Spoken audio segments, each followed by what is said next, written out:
Gaivota de Alduin é a espécie que motiva esta nossa conversa de hoje com o Gonçalo Elias, e pelos vistos esta tem aqui muita coisa que se lhe diga. Gonçalo, bem-vindo, tudo bem? Olá Zé, tudo bem e contigo? Eh, Diz-me lá uma coisa, quando é que foi exatamente que tu viste esta espécie pela primeira vez e que a juntaste à tua lista? 23 de setembro do ano da graça de 1989, na praia de Tarifa, Andaluzia, perto do Estreito de Gibraltar.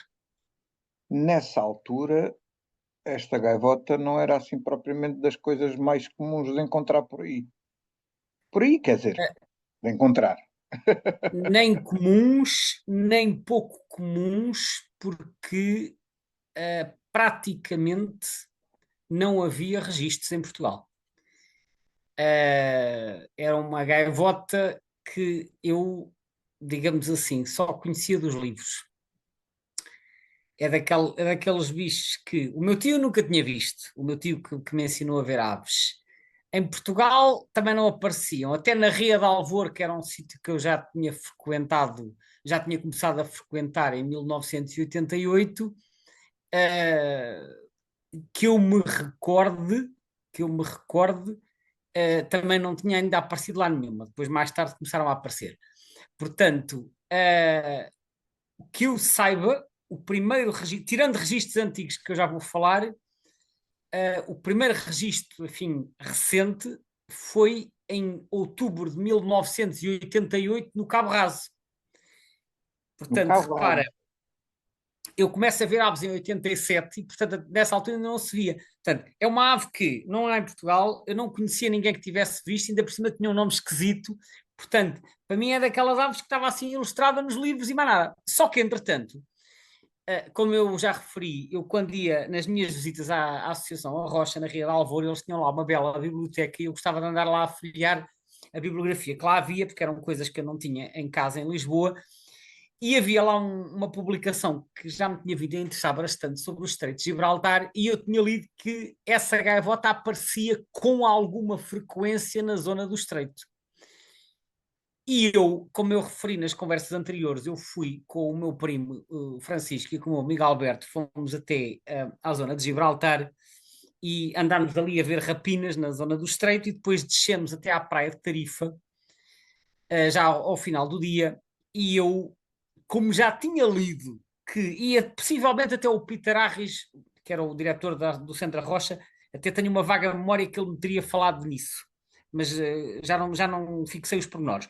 Mas eu já estava com a ideia que naquela zona de Tarifa se podiam ver. E portanto eu pus-me lá a escrutar os bandos de gaivotas e no meio das gaivotas estavam botadas na praia, encontrei uma, fiquei todo contente, minha por cima era um adulto. Mas durante uma série de anos, esta gaivota continuou a ser rara em Portugal. E eu, depois desta observação em Tarifa, eu só voltei a ver uma para aí 15 anos mais tarde, em 2003, quando vou às Ilhas Baleares. Portanto, em Portugal praticamente não se via. Aliás, quando é criado o Comitê Português de Raridades em 1995, porque antes disso não havia Comitê Português e quem avaliava os registros era o Comitê Ibérico, quando é criado o Comitê Português de Raridades, a gaivota da Alvemina é classificada como raridade. Portanto, imagina bem, em 95. E assim se mantém até 98. Portanto, estamos a falar até praticamente ao final do século XX, esta espécie era muito rara em Portugal e entre 95 e 98 foram aceitos 33 registros. Só que depois o número de registros começou a aumentar rapidamente e o comitê, depois de 98, decidiu que os registros desta espécie já não precisavam de homologação. E, portanto, a partir ali mesmo do final do século XX e início do século XXI, a espécie começa a ser vista com alguma regularidade, mas apenas no Algarve. Fora do Algarve, durante muitos anos continuaram a ser realmente raras. Hoje eu já não diria que são raras, são incomuns, mas isto é claramente uma espécie do Sul, até porque elas sempre tiveram a sua distribuição muito centrada no Mediterrâneo. E aquelas que aparecem em Portugal, ou que apareciam, agora a situação alterou-se, mas aquelas que apareciam eram sobretudo aves em passagem vindas do Mediterrâneo em direção à costa africana de Marrocos, onde invernavam. Porque elas, pelos vistos, são mais ou menos migradoras, não é? Elas vão invernar na costa oeste da África, não é? Parcialmente migradoras, ou seja, eu diria que o padrão migratório é um bocadinho misto com aquilo que se sabe hoje. Aliás, esta gaivota, repara, esta gaivota durante muito tempo mesmo, era mal conhecida. Para começar, ela só foi descrita no século XIX, ao contrário da maioria das aves europeias, que foram descritas ainda no século XVIII, por Linneu e por outros naturalistas da época. Esta gaivota só é descoberta em 1826 na Córcega, portanto, onde haveria uma colónia, quando vai lá um naturalista francês que era o Charles Perraudot. E o pouco que se sabe, depois, ao longo do século XIX e início do século XX, é que havia uma colónia nas Ilhas Baleares, depois é descoberta uma colónia nas Ilhas Chafarinas, que são pertencem de Espanha, mas estão junto à costa de Marrocos, já no Mediterrâneo, e, portanto, durante muito tempo sabe-se muito pouco sobre esta gaivota. Digamos Porquê? que os números também da a população total dessa espécie também devia ser reduzida nessa altura, não? Sempre foi muito reduzida. Aliás, eu lembro-me que há uns anos, talvez há 20 anos ou 25, eu lembro-me de ver referida esta gaivota como sendo a gaivota mais rara da Europa. Portanto, era uma ave com uma população muito reduzida. Depois, o que acontece, além dela começar a ser estudada, é que a população começou a aumentar paulatinamente em Espanha, devido em grande parte ao crescimento de uma colónia que se tornou a maior colónia do mundo, que foi a colónia do Delta do Ebro, portanto, na Catalunha, não muito longe de Barcelona. Mas este aumento é recente, porque esta colónia só aparece em 1981.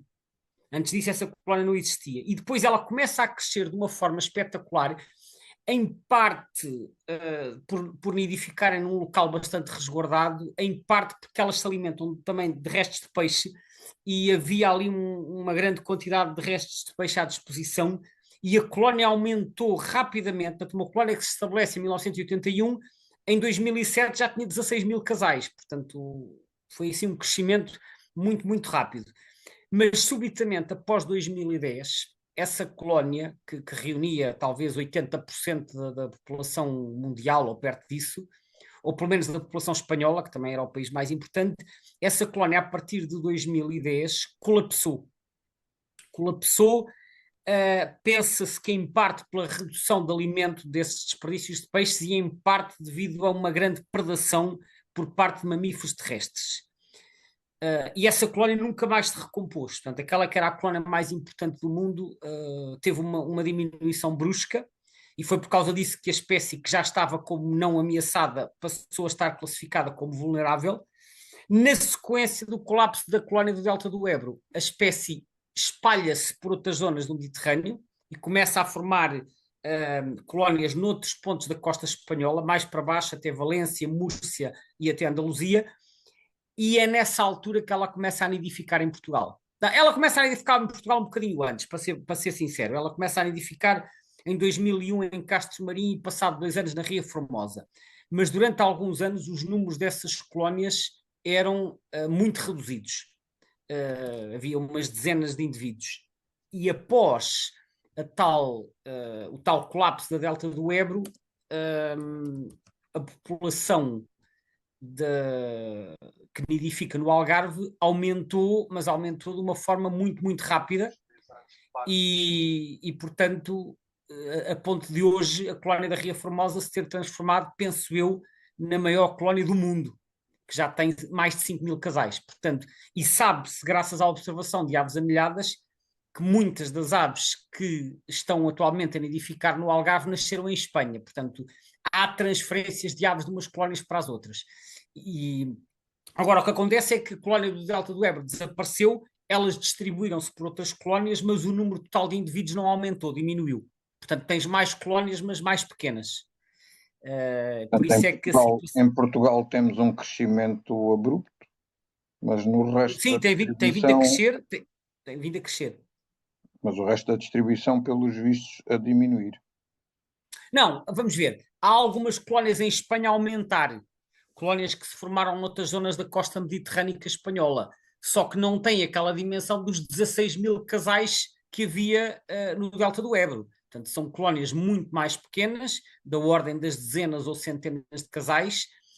Penso que ainda assim uma das zonas mais importantes são as Ilhas Baleares, onde tem talvez mais de 1 ou 2 milhares de casais. As outras colónias da costa, muitas delas são apenas de escassas centenas, e portanto, ou seja, há mais colónias, e algumas até aumentar, só que são colónias de dimensão muito menores do que era aquela colónia gigante do Delta do Ebro. Mas ela nidifica também na costa africana do Mediterrâneo, não é? Penso que sim. Os mapas de distribuição que existem online sugerem isso, mas eu não tenho números. Ou seja, sugerem isso, estamos a falar da costa de Marrocos e da Argélia, eventualmente da Tunísia, mas eu não sei dizer qual é a dimensão dessas populações, porque os números que existem publicados, por exemplo, nos relatórios da BirdLife e do Livro Vermelho Europeu, só têm números detalhados para as populações europeias. Portanto, eu não sei se há números atualizados para as colónias do Norte de África. De qualquer forma, para além de Espanha, gostava de referir que há também algumas colónias já de menor dimensão na Córsega, que pertence à França, na Croácia e na Grécia. Portanto, há noutras ilhas do Mediterrâneo, embora talvez umas dezenas de indivíduos ou coisa parecida. Portanto, são colónias muitíssimo mais pequenas. Os números do Livro Vermelho Europeu falam em qualquer coisa como 1.000 casais em Itália, que eu penso que será na Sardenha, e menos de 100 casais em França e 300 a 500 casais na Grécia. E depois umas dezenas também em Chipre, Croácia e Turquia. Mas, portanto, são números muito pequenos a comparar com aqueles que há em Espanha e Portugal, que atualmente compreendem a quase totalidade da população europeia desta espécie e penso que a maioria da população mundial. Aparentemente aqui, segundo o Atlas Europeu, ali nas costas da Itália também haverá algumas colónias, com certeza, ou pelo menos algumas, pois está mesmo com aquelas bolinhas de nidificação confirmada, portanto. Não, está confirmada sim, como eu referi, há colónias em Itália, França, Croácia e Grécia. Só que, portanto, são confirmações porque estas colónias, quando são conhecidas, são fáceis de confirmar, mas se fores ver as bolinhas de abundância, elas são mais Hum. clarinhas do que aquelas que tens em Espanha e em Portugal.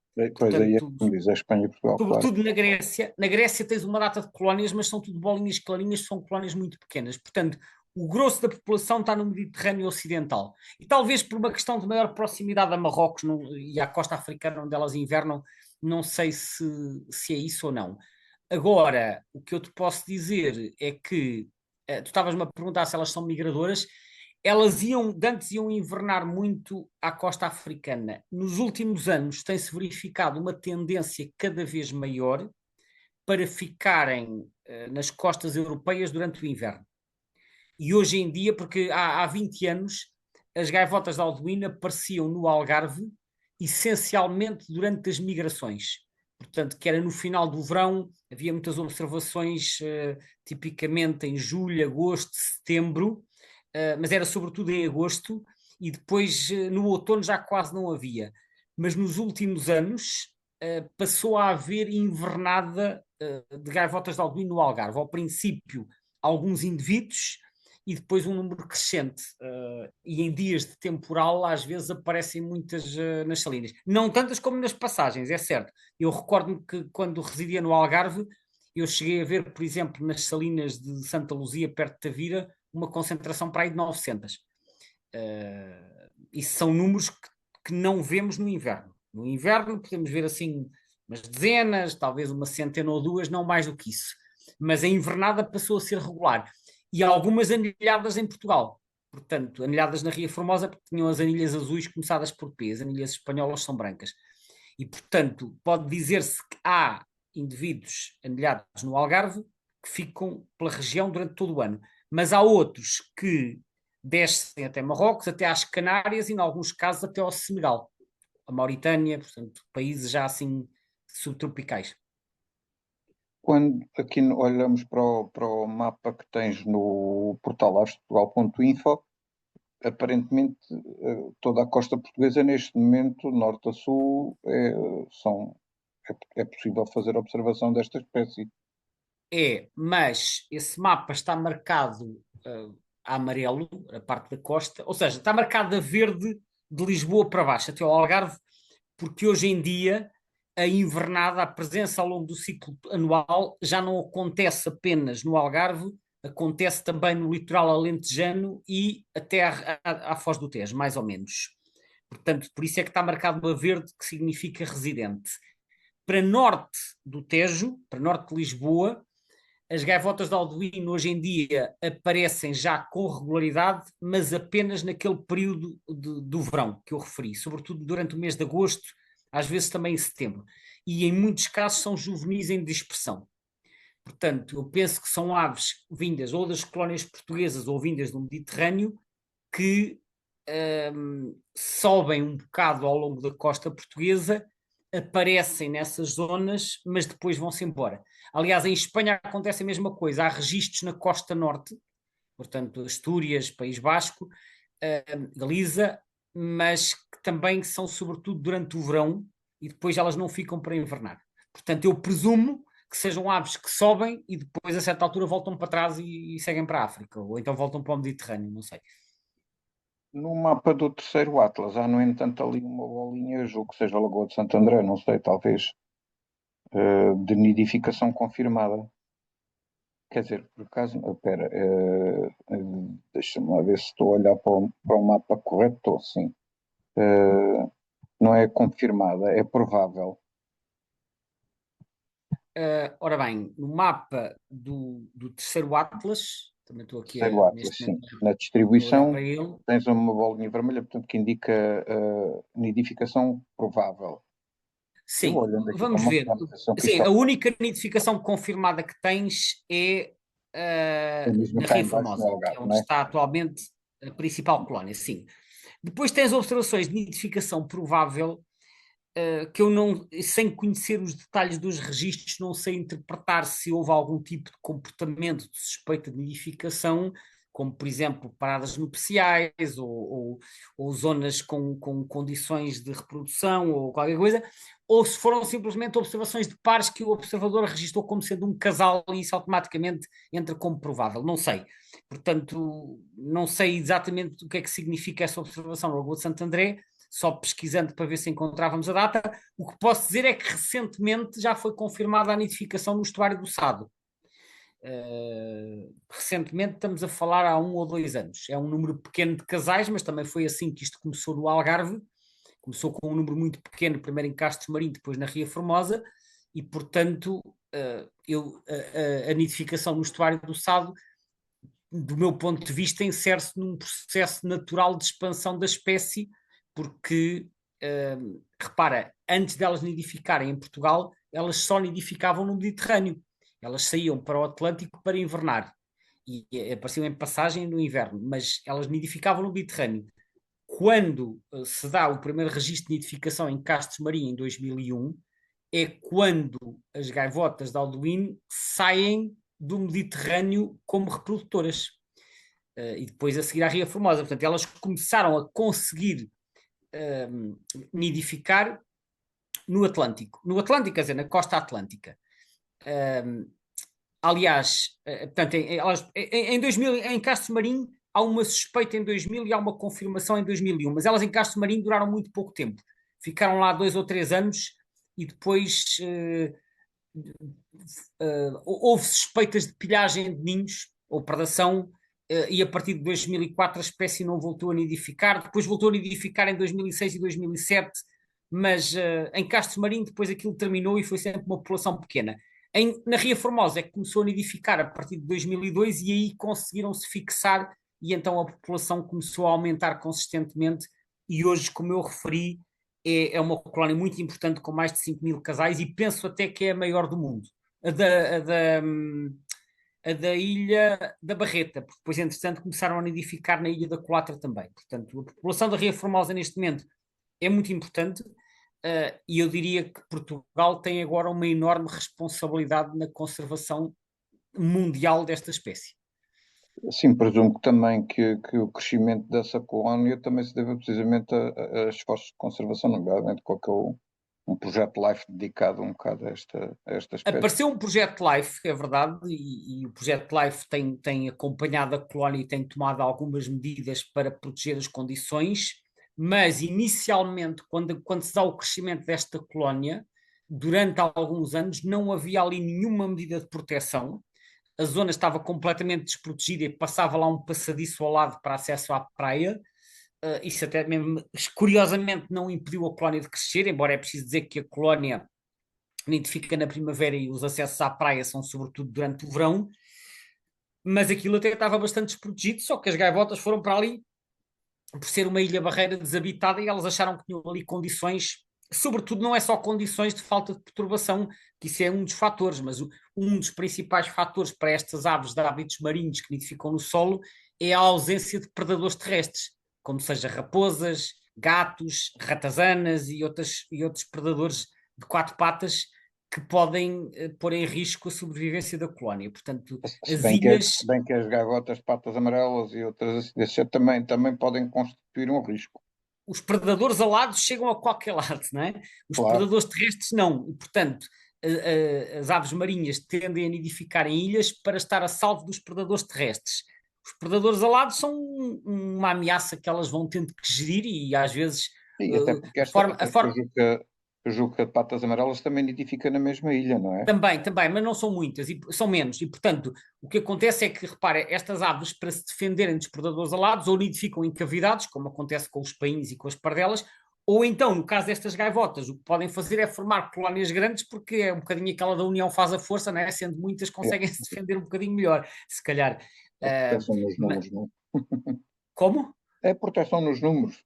Não, claro, mas a verdade é que essa colónia cresceu muito. Agora, há um aspecto que eu gostava de referir, que há pouco mencionei de passagem, é que alegadamente a gaivota de Alduíno já tinha nidificado, ou já terá nidificado em Portugal no passado. Porque há um registro de uma ave que está nas coleções do Aquário Vasco da Gama, que fica ali no Dá Fundo, perto de Algés. Há um registro, há um indivíduo, uma gaivota de Alduíno, que lá está conservada, é uma fêmea adulta que terá sido capturada em abril de 1889, portanto século XIX, na Ilha Baleeira, ao pé de Sagres. E em 1923, o ornitólogo inglês William Tite foi à zona de Sagres, procurou indícios de nidificação e fez inquéritos junto dos pescadores da zona e os pescadores disseram que conheciam essa gaivota e que ela tinha nidificado na Ilha Baleeira, juntamente com a gaivota de patas amarelas, que era a mais comum, mas que teria abandonado o local devido às pilhagens de ninhos que eram muito frequentes. E o Tite diz que também se dizia que a espécie nidificava na costa a norte do Cabo de São Vicente, onde também há assim uns ilhéus rochosos. Mais tarde, em 1945, o Henry Coverley, foi também à zona, mas, aliás, foi em 1939, e não 45, 45 são as notas dele. Em 1939 ele foi lá, mas não conseguiu obter quaisquer evidências de nidificação. Portanto, pensa-se, mas já há muito poucos dados, que terá havido aí uma colónia de gaivota de Alduíno na zona de Sagres no século XIX e que depois teria desaparecido. Em Espanha, também as evidências anteriores, a meados do século XX, eram muitíssimo escassas. Portanto, havia assim uns registros antigos, sabia-se que havia assim umas colónias no Mediterrâneo, e havia umas observações dispersas, mas até meados do século XX quase nada se sabia sobre esta gaivota. Depois começa-se a perceber que há uma colónia importante nas Baleares e nas Ilhas Columbretes, e só mais tarde é que se começa a saber mais acerca desta gaivota. Estas gaivotas têm um comportamento que eu achei curioso, que é, pelos vistos, gostam de ir para a caça ou para se alimentar à noite. à noite, exatamente, e vão para o mar. Elas, ao contrário das outras gaivotas, elas não se vêm alimentar nos estuários. Porque nós vemos as gaivotas de asa escura ou de patas amarelas ou os guichos ali a comer no meio da lama, ou às vezes até no interior, vêm para as lixeiras e para lagoas. As gaivotas de Alduíno não. Elas alimentam-se no mar durante a noite e durante o dia estão ali a descansar, ou nas praias ou nas salinas. No Algarve é muito frequente. Mais para norte não é tão fácil, mas no Algarve é muito frequente, quer nas passagens, quer no inverno. Nós vamos ou a uma restinga de areia, ou a umas salinas, ou a uma praia mais sossegada, e estão lá umas dezenas de gaivotas de Alduíno simplesmente a descansar. Parece que passam ali o dia todo, se ninguém as espantar, porque elas efetivamente vão se alimentar à noite, alimentam-se de peixe no mar, mas preferem fazê-lo durante a noite, talvez porque, não sei, talvez as presas que elas procuram sejam mais fáceis de apanhar nessa altura, só que aparentemente elas também são atraídas por luzes artificiais que as poderão ajudar também a pescar, a encontrar as presas que procuram. Portanto, é assim um aspecto também bastante curioso, não é? Em termos comportamentais, sai um bocado fora da linha normal das Sai, mas gaivotas, não repara, é? isto são às vezes estratégias que as aves desenvolveram para conseguir tirar partido de determinados recursos alimentares. E elas possivelmente conseguiram perceber hum, E se calhar que não têm que lidar tanto com moleiros e gaivotas e outros bichos que pois, pode ser isso, roubam pela o mesma peixe. razão que certos passarinhos migram de noite, precisamente para escapar aos predadores alados que só voam de dia, as rapinas diurnas, não é? Portanto, eu acho que isto poderão ser estratégias, são estratégias para conseguirem ter mais sucesso, neste caso na alimentação.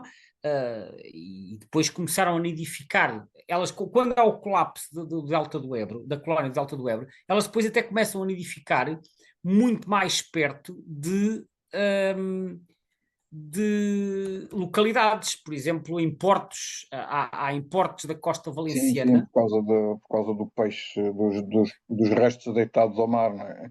Sim, mas aparentemente não lhes faz confusão aí ficar perto às vezes, de zonas habitadas, porque isto também, mais uma vez, como agora são protegidas, nós já falámos disto recentemente a propósito de algumas rapinas. A partir do momento em que estas aves são protegidas, as pilhagens de ninhos são completamente ilegais, elas deixam de ter tanto receio de estar perto das pessoas. Obviamente, quer dizer, continuam a ter medo e não deixam as pessoas chegar só ao pé, mas já não precisam de ir para sítios tão isolados porque as pessoas deixaram de ser vistas como predadores. Ao contrário dos cães, por exemplo, continuam sempre a ser predadores se encontrarem ninhos, não é? Não dizem que não. E portanto, mas atenção, continua a haver muitas colónias em ilhas no Mediterrâneo. Há diversas outras ilhas no Mediterrâneo que albergam colónias. Só Uhum. que é curioso ver também esta alteração delas conseguirem nidificar mais perto de zonas habitadas. Olha, vamos aproveitar aqui os últimos 2 minutos da nossa conversa, para esclareceres aqui, como é que é a questão da taxonomia, porque esta espécie pertence a um género com um nome estranhíssimo. Bem, ela foi descrita, como eu disse, pelo Charles Perrault em 1826. Portanto, foi descrita numa data relativamente tardia.